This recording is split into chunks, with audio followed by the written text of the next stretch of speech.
January 17th, 2026. As Florida celebrates its one weekend of winter a year, we're back with a very terrible podcast with me, Jason. And I'm Laurie. And this is our first podcast of 2026. Yes, it is. You got to miss out on last weekend's adventures. Yep, I don't participate in the death pool. Well, there was the death pool, and then did you see all the young and the next generation, a very terrible podcast that took over? Yes, I did watch that. I thought they did a great job. I think they did a really great job. Yeah. I was really, for as much as Bea sat down and kind of like bent over in the corner and done her own thing and then just kind of watches me push the buttons and do my thing, she got over here. And as soon as she saw the buttons and she kind of lights up, and then you see her, like, even the still picture we have on the YouTube thing is her pointing at other people, like, here, you do that and you do this. It's your turn to talk. Yeah, she catches on quickly to things, but we've always known that about her. Yeah, that, and she likes to be in charge. Oh, I wonder where she gets it from. So, yeah, they did a really great job. So if you haven't had time to go check it out, I don't even know what to call it. It's like the kids, but they're almost grown up adults now. But yeah, they might want to do it again. And Ian was trooper. Yeah, 3 girls. Yeah, yeah. He was definitely taking some heat on some of the stuff though, but he did a really good job too, and I was really happy. And they all got to engage and play in it and just be themselves, and it was really a fun episode. So we're back for the first episode of 2026, and you will see the beautiful new microphone that my lovingly wife bought me for Christmas. I don't know if it's the lighting or what, but I look really washed out. I either need some sun or we need I don't know. The light. Do I look washed out? I look gray. Oh, no, I just look really, really pale. I am really pale, but this lighting isn't doing me any favors. That's the off-white one. That's not even the white light. That's the I need like the give you a tan light for the people who are watching this part. Wait, I know you've told me this before. Yeah. I know it's a podcast, and I know people can listen only. Can they watch the whole thing? Yes. On YouTube. Okay, so then they're... Okay. And we've started putting the video onto Spotify, so they can even watch the video on Spotify now. Okay. Which, come to find out, I guess is like the most popular way to do Spotify is people just put their video on and just they get on the treadmill, they work out, they do whatever. And it's not just audio where I thought it was, because when I use Spotify, it's audio. And when they use it, it's video. And I got a lot of feedback that said, put the videos on Spotify. So that's what we started to do. Well, back to what you were saying about the one cold week. Oh, the one cold weekend, a year in Florida, and this was it. Yeah, but I went out this morning, and by the time I got home, I had to change into short. Well, I had short sleeves on, but I had to change because I got a spot on my shirt. But anyway, I had to take my jacket off on the way home because it was getting warm. So we're lucky, or we're fortunate that when it does get cold, the sun's still out. Yes. That's a big It's thing. the only environment I've ever seen where you can use the heater and the air conditioner in the same day. Yeah. There's probably other states, though. I'd have to imagine. That do that. But yeah, this one and this weekend was just coldest record on day in the last 4 years. So the iguanas were coldest day on record? For the last 4 years. Yeah, you said coldest record on day. Did I? Yeah. Well, there you go. That's why you're here. For. Yep. Quality assurance officer. For the last 4 years, this was the coldest day. Iguanas were falling from trees, and people were freaking out online, didn't know how to drive, and they had to pull out their one winter coat that they own. The school district put out a memo or something saying, it's going to be like 30 degrees, and please dress your kids appropriately and keep them in the car with you before the bus comes if you can. Yeah, I'd imagine, especially when you let kids dress themselves, they're definitely going to underdress. So, yeah, as is our experience. Oh, sorry, that was me. That's I'm okay. Just looking because I had some random topics. Yeah, let's take us off here. It's very random. Laurie's List 2026. Well, it doesn't have to be all my list. We really didn't know what we were going to talk about, so I just went and thought of some things, and I think you quickly thought of some things, and here we are. Okay, so what are some things that you didn't have to think about as a kid or didn't really think about, but now as an adult you have to think about regularly? Money. All the time. It was just, as a kid, you were given your 3 meals, you had a roof over your head, and you had a bed to sleep in. Hopefully, and not everybody does, but hopefully you did. And that I don't remember ever having to really think about money until I was of an age And it was relatively young compared to my friends that I had bought my first Nintendo Entertainment System. That would have been 1987, so I would have been 10 years old. And that was at the first time where I wanted to get a Nintendo, and I was told, if you want it, you have to go out and earn the money this summer to go and pay for it. And after tax, it was $107.99. So I exactly remember exactly how much it was. Were you ever, like, as a kid, like, told, like, let's say you're in the grocery store and you wanted, I don't know, something, and they're like, no, we don't have money for that, like whatever food it was or item? I'm positive that we did. I know we did. Yeah. Like it was, yes. Like you'd ask and then get the no? Because I was to the point of I didn't even ask anymore. Yeah, it was like there wasn't like, oh, you want those cookies? Go ahead, put them in the cart. Or, oh, you want to try that new drink? Go ahead, put it in the cart. Like it was, we definitely, I think my family did not have money. Very different for our daughter. Yeah, very different for her. Yeah, well, and not that, I mean, I'm not saying we definitely don't have an overabundance of money. We live within our means, but yeah, it's... Oh, comparison-wise, I did see something very interesting, and it was a little, your algorithm feeds the things you talk about, and as we always talk about money and things like that, somebody had held up a position, and I really thought it had some validity to it, where they said, everybody talks about they want to go back and live like the families in the 1960s, that you could live there under one income. They said, fine, you still can in 2025, but you have to live like it's the 1960s. There's one television with no streaming services and no internet. One car. And there's only home-cooked meals. You didn't go out to eat. And they said you still can. It's just a matter of you want to live the 2025 lifestyle with the 1960s requirements to pay for everything. Yeah. Yeah, you can't do that. That's the disparity. I thought that was pretty interesting. I never thought about it like that before. I saw that little meme show up on my phone. That's a good point. What else? Talk to me more about your grocery store growing up experiences. Well, what the thing that I wanted to say that I didn't really think about as a kid that every single day as an adult is what's for dinner. Oh yeah. And I do try, well, first of all, we share the cooking. It's not like I do all the cooking, but like just coming up with what are we going to eat? And not that it has to be anything special, but it's like, just some nights you just don't want to think about it. I just want the food to be there, but I want it to be something that I like. So that's definitely something as a kid. How do you feel like when it comes to meal planning, how do you feel about the meal calendar? Because I've seen you do it. Like you'll sit there during the week and you'll write in the days and you'll write in the meals for the day. But what I've done, I don't write in what's for the day. I know what we have in the, like, to choose from, and then we can pick from there. Because, like, maybe, I don't know, we don't want pork chops tonight. I don't want to be like, it's Saturday night, it's pork chop night. Pork chop night, yeah. So I tend to, like, write down what I know we have the stuff to make, or we've recently went to the store, or we're going to the store to get, and then it'll be like, okay, we can have this, or this, whatever. Yeah. Or some nights, I don't know, like the nights that when you're on duty, I pretty much just eat random, whatever. I'm going to have a salad, or I'm going to eat leftovers. Maybe it's just a bagel and a yogurt. I mean, it's very, and not that you ever are like, we have to have a meal, but I just feel that's something we do together is have dinner together. And a lot of people don't.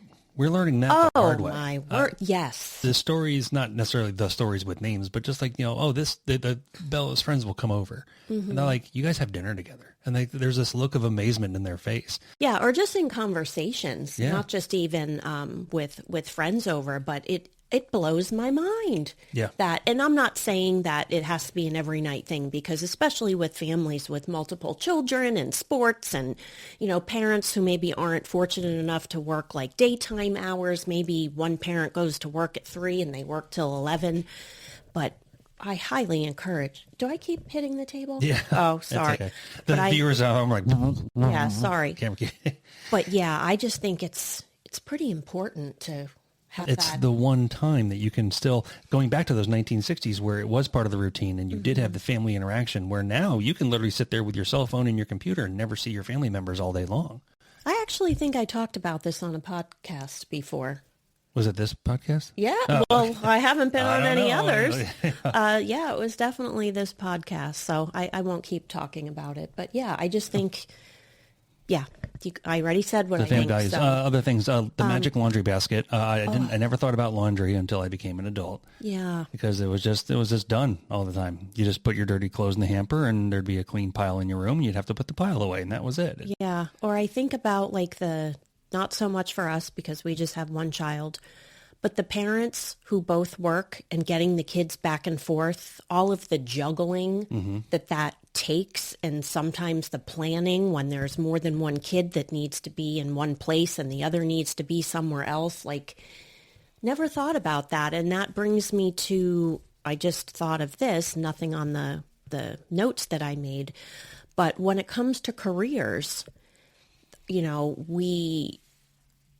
our daughter is 15, so not that it's a hot topic, but the topic has come up. Like, how do you pick a career and how do you know if you're choosing the right one and all of those things that you think about. And like, I think about my own experience and how I ended up where I am and was, which worked out well, but I didn't really have anyone like guiding me or saying, oh, you should consider this or that. But I feel like kids nowadays have so many avenues that they can find out about careers and things. But I don't even know where I was going with that. The whole world is different too. Like in our days, there wasn't the technology that there is now. So your careers was it was industry, military, or retail, and that was it. Those are your three paths.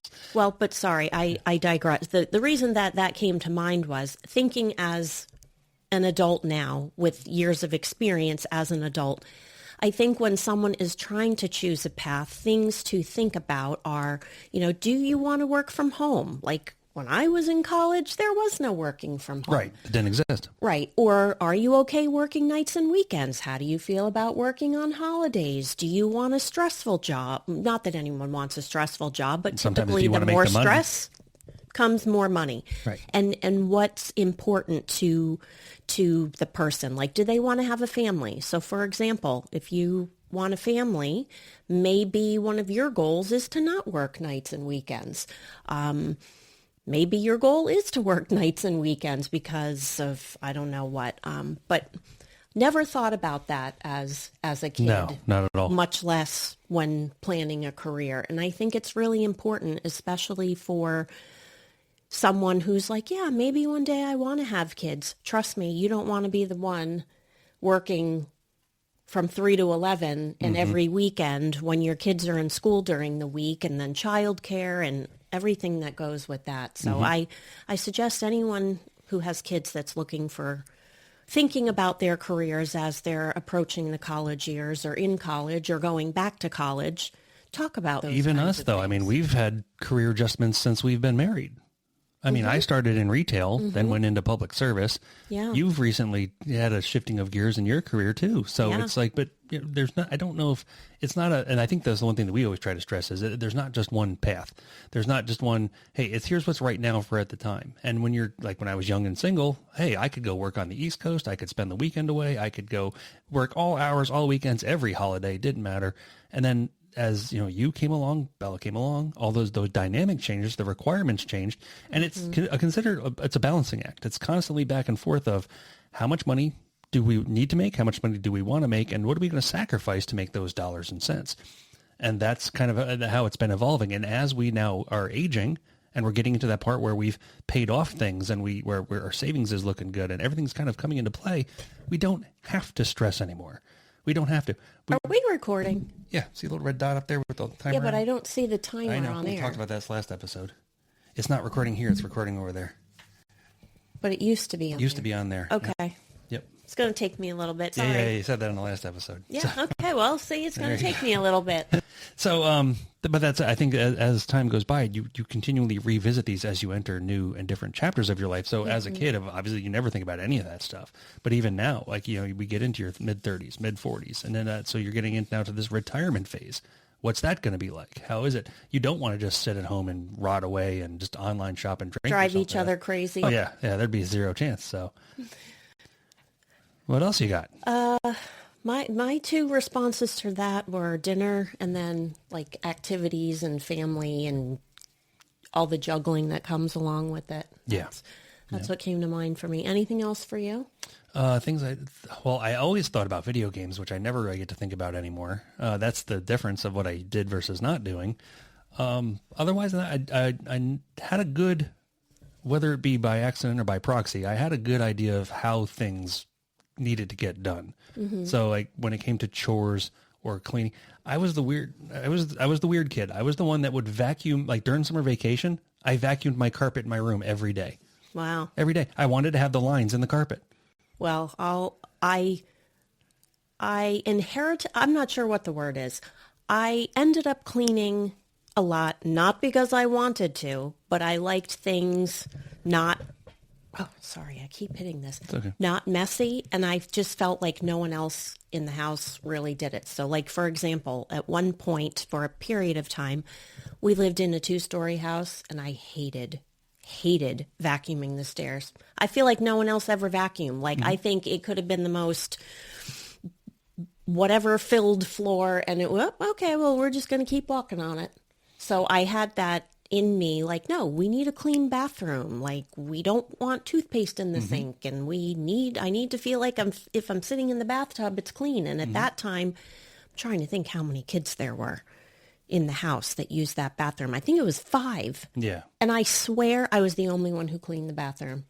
And I know I was the only one who ever cleaned the stairs. And not because my dad or his wife ever said I needed to do it. I just thought this needs to be done. Would you agree or disagree with the idea that that was something that was felt normal? It brought normalcy to the chaos of the day. Like to have some kind of order, some kind of... Maybe. Yeah. I mean, I don't think I thought that way about it at the time, but maybe. I think for me, the cleanliness thing was like, we lived in a mobile home, and I'm like, well, the people have, like, I wanted something clean. Like, so, because when you think of people in mobile homes, you think of dirty and trashy, and I didn't like that. No, but let me rewind.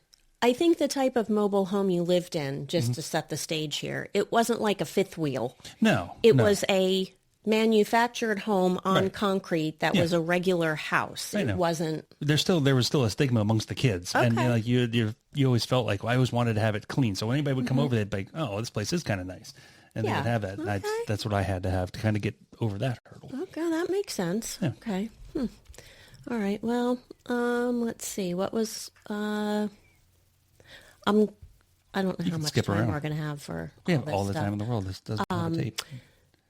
I was thinking just earlier today, when did we become such a productivity-driven society in the workforce? And I don't have an answer for that, but I feel like it's very prevalent now. Like you have to do so much of, and not just in the field I was in before I made the transition to where I'm at now, which was very productivity driven. You have to have this accuracy and this productivity, and this is the way it is to keep this job. But even like in sales now and for a while, you have to do so much of something to keep your job. Doctors, providers, nurses, you have to do, so many charges. So you have to see so many patients. It hasn't always been this way. I think that is a supporting criteria for a much larger problem. Because when you asked that question when we were setting up the show, the first place my mind went to was how we don't treat employees like people anymore. Employees are simply numbers. And if you don't like it, they will move on to the next one, and they've just got a pile of applications, and it doesn't matter. So go on are the pensions, go on are the good benefit packages, go on are the days of like you put in work for 30 years at, say, Ford, and you retired with a Ford pension and like at cost vehicles and that all that's gone.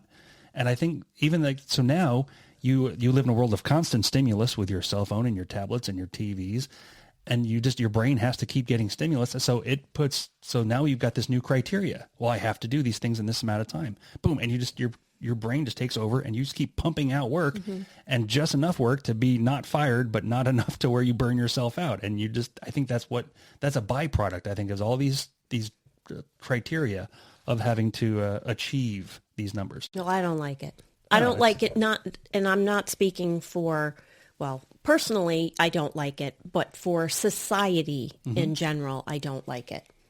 I think we lose a lot of the value in not having to rush along to the next thing, that if we could take those extra minutes or amount of time to talk with someone a little bit more, or to be more helpful, or double check what we're doing.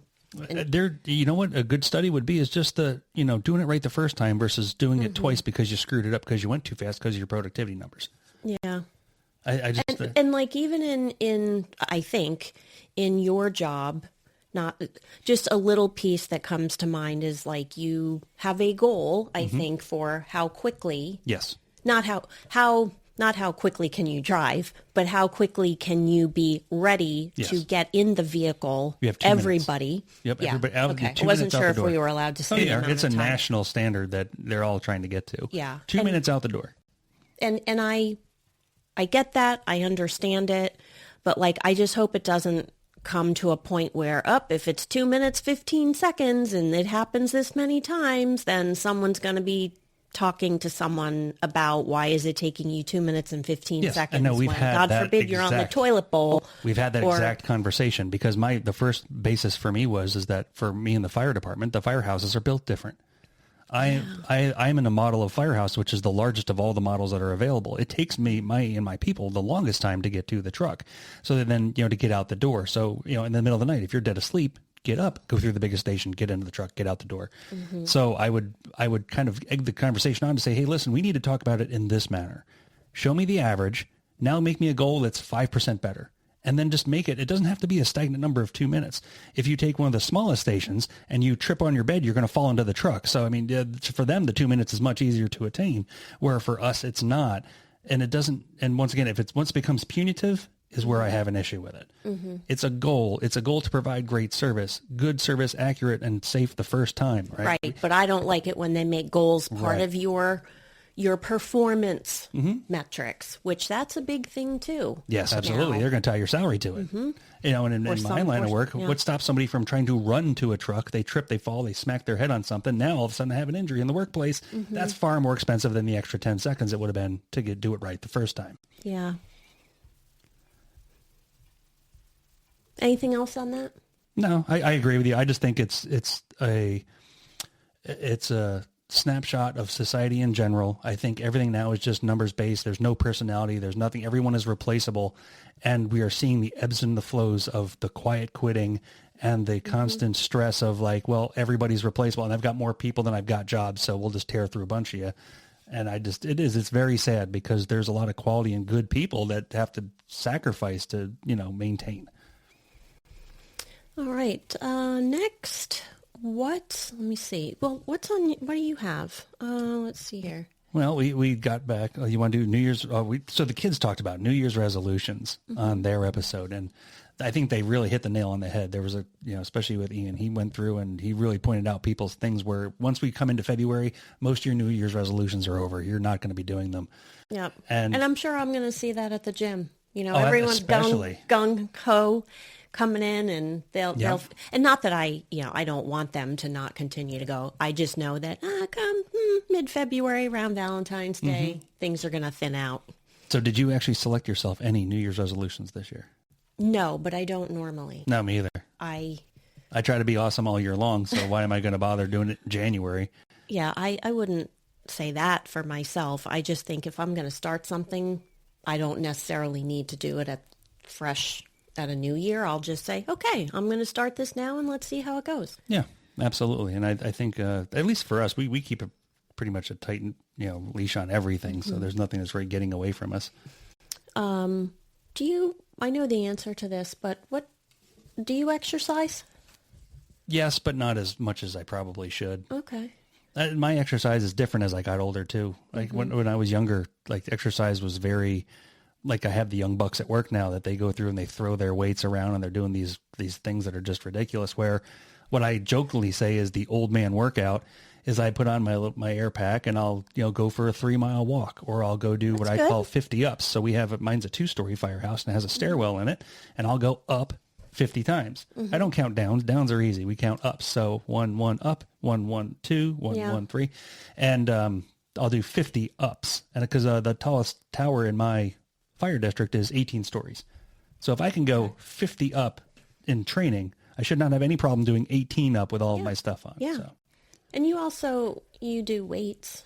some weight I will training. do some weights. It's not what once again, not what the young bucks can do. Yeah. And I try to keep myself healthy because it doesn't take much. Like I just got over, not that everybody cares at home, but I just got over a pretty long-term back injury, and now I'm finally straightened out, so I can go back to lifting weights again. But my weights have been lower, my cardio has been more up, and it's focused more too on diet more than anything else too. Because as my metabolism slows down as I age, it's harder to maintain or to keep that weight off.